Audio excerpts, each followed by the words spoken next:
Voici le chevalier Devon Boorman. Presque tous les jours, il revêt son armure et part au combat. Sa mission, faire renaître la chevalerie, un univers, des techniques et des principes qui le fascinent depuis qu'il est tout petit. Quand j'étais jeune, j'aime des épées, j'aime Zorro. Et j'ai l'opportunité, quand j'étais 13 ans, d'étudier l'épée médiévaux et l'épée de la Renaissance, comme la rapière.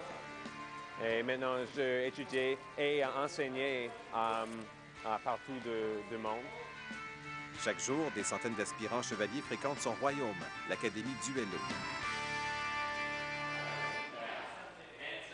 Cette Académie des arts médiévaux de l'épée et de l'escrime, il l'a cofondée il y a 8 ans à peine, et elle est déjà considérée comme une des plus grandes écoles d'arts martiaux européens au monde. Je suis le maestro de l'Académie.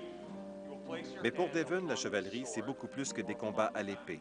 C'est toute l'histoire qui passe par des livres qu'il s'est procurés, des originaux du 14, 15 et 16e siècle, pour étudier, comprendre et reproduire le maniement de l'épée tel qu'il se pratiquait à l'époque. Ces livres, c'est la méthode qu'ils ont utilisée avec leurs élèves dans l'époque pour mémoriser les techniques. Qui sont les apprentis chevaliers? Vraiment des gens de tous les horizons. Des programmeurs informatiques, des médecins, des acteurs, des cascadeurs, des gens de la construction. Des personnes qui recherchent un exercice stimulant tant pour le corps que pour l'esprit. Hollywood aussi joue un rôle dans la renaissance des jeux d'épée et du tir à l'arc. Chaque fois qu'un film comme The Hunger Games ou encore Brave connaît un succès, les inscriptions sont en hausse. Et pour s'assurer qu'il y ait encore des chevaliers demain, Devon Boorman prépare la relève.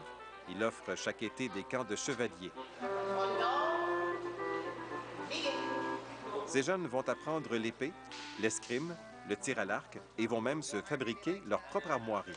C'est tout amusant, l'histoire des Moyen-Âge, batailler avec tes amis et rencontrer les nouveaux amis. Mais surtout, ils vont apprendre les grands principes qui guident la chevalerie.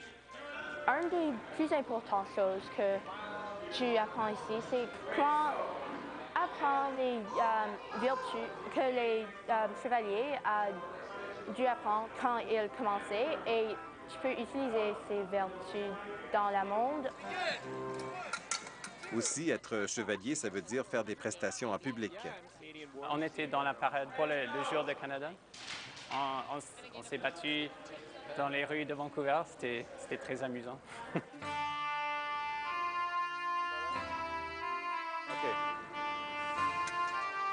Se battre dans les rues de Vancouver, mais quelle bonne idée!